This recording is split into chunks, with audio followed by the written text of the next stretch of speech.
Tenemos en la línea telefónica al diputado Erandy Bermúdez, presidente de la Comisión de Desarrollo Rural en la Cámara de Diputados. Hay un tema interesante que está sobre la mesa en estos momentos y que tiene que ver con la ley de almacenamiento rural. Diputado, ¿por qué nos platica qué es lo que se busca y qué es lo que se pretende en términos generales con esta nueva legislación?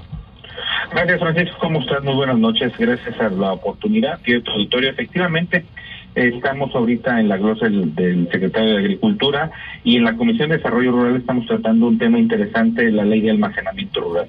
¿Qué nos permitiría la ley de almacenamiento rural? La ley de almacenamiento rural nos permitiría que los pequeños productores no solamente sea ese actor primario que siembra, cuida su cosecha y después cosecha y vende, sino que también nos daría la oportunidad de que ellos se conviertan también en las personas que puedan darle un valor agregado a su cosecha.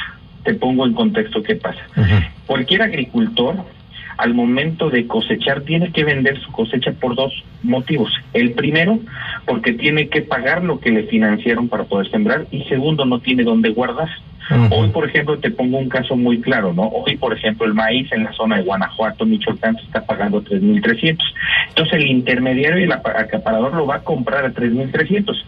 Pero en el mes de marzo, en el mes de junio, de mayo, ese maíz que hoy está en 3,300 puede llegar a valer un precio de hasta 4,000 pesos. ¿Quién ganará ese diferencial? Ese diferencial lo ganarán los intermediarios. ¿Qué es lo que pretende esta ley? Que el agricultor decida al momento de cosechar vender lo que tenga que vender para poder pagar lo que necesita, pero que también le permita almacenar ese grano para que también sea parte de las ganancias que tienen los intermediarios, que los intermediarios, déjame decirte, no arriesgan, no están preocupados por el temporal, no están preocupados por las plagas, ellos nada más se preocupan el día de que el agricultor cosecha y ellos poder comprar. Hoy, por ejemplo, nuestra actividad primaria, tanto agrícola como pecuaria, al final de la venta de su producto, desde que compran, ellos jamás dicen a cómo vendiste. Su expresión es a cómo te pagaron. Entonces esto provoca que también la Secretaría, Zagarpa, Acerca, tenga que pagar estas distorsiones que los intermediarios generan. Porque luego vemos muchas movilizaciones y vemos a muchos agricultores pidiendo que se maneje el ingreso objetivo o que haya un precio de compensación para poder pagar los granos. Porque, por ejemplo, como le están pagando muy poco, tiene que salir al gobierno a pagar esa compensación. Si nosotros le diéramos la oportunidad a los agricultores de que pudieran almacenar, el gobierno no pudiera dar esa compensación, ya que en el espacio de este tiempo, el agricultor, por tan solo almacenar su producto cierto periodo, le daría la ganancia que le da hoy en día al intermediario. Entonces es una importante ley que va dirigida a los pequeños productores, a los productores primarios, a los que no son productores empresarios. Recordemos que en este país también hay productores que son empresarios que, más allá de conocer de la agricultura, su capital lo pusieron a trabajar en el tema del campo. Pero también tenemos 25 millones de mexicanos que viven y dependen del campo y que ellos son a quien va dirigido este tipo de apoyos. Hoy, por ejemplo, el gobierno mexicano junto con el Banco Mundial estarán firmando en próximos días un apoyo, un recurso de $100 millones para que los pequeños productores puedan generar sistema de almacenamiento. Nosotros lo que queremos con la ley es regular y poner el marco normativo de esto que ya dice la FAO, que es el Banco Mundial, es necesario en este país.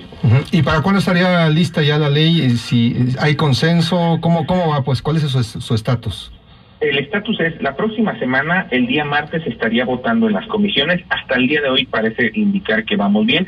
Quiero comentarlo y hacerlo público también, que vemos también a los intermediarios, a los grandes, la presión con todos los legisladores para podernos oponer. Y yo les decía hoy a varios compañeros diputados, entonces pues les pisan los callos, por eso no quieren. Claro, y entonces yo les decía, entonces siempre vamos a estar privilegiando a los grandes y a los pequeños los vamos a seguir dejando en donde están. Y cada que haya elecciones vamos a ir con el pequeño y le vamos a decir, ahora sí, y el intermediario, el grande, lo único que hace es decir, esperar a que suceda algo así para ir a la Cámara de Diputados, a ir a la Cámara de Senadores a presionar para que no suceda. Un dato interesante, esta ley fue aprobada en la 61 legislatura en la Cámara de Diputados por unanimidad. Llega al Senado, la congelan y desaparece. Hoy yo la retomo y queremos que vuelva a salir. ¿Qué pasó? En la Cámara de Diputados salió, pero desgraciadamente en aquella legislatura, que debió haber sido la 62 legislatura, cuando llega a la Cámara de Senadores, obviamente estos intermediarios llegaron, presionaron al Senado, y el Senado no solo no la votó, sino la dejó en la congeladora, dejó que pasara los 6 meses sin dictaminarse, y al final del día se desechó. Entonces, eso es lo que tenemos que hacer, y al final del día eso le cuesta mucho al gobierno y sobre todo a nosotros los mexicanos, porque las compensaciones que el gobierno da a los pequeños productores, pues es finalmente dinero que viene de los impuestos de nosotros, y ese dinero, obviamente, pues quien lo está disfrutando son estos intermediarios. Y no se vale, por algo les llaman coyotes. No sé. Claro, por algo se llaman coyotes, no por otra cosa. Y podemos observar, has visto cuando sube el precio del maíz, cuando sube el precio de los cárnicos, observamos cómo los intermediarios suben el precio de la carne, de la tortilla y demás, pero observamos que cuando baja el precio, yo nunca he visto que, por ejemplo, bajen el precio de la tortilla o bajen el kilo de carne en las carnicerías o en los supermercados, porque al final del día el intermediario es el que sigue ganando y es el mejor negocio, como bien tú lo dices, de los famosos coyotes. Así es. Pues, diputado, vamos a estar al pendiente de esta nueva legislación que se ha puesto en la mesa y esperemos que avance. Si hay algún resultado positivo, pues ya estaremos en contacto contigo nuevamente en el futuro próximo. Con mucho gusto, te agradezco mucho la atención y un saludo a tu auditorio. Al contrario, gracias. Es el diputado Randy Bermúdez, presidente de la Comisión de Desarrollo Rural en la Cámara de Diputados.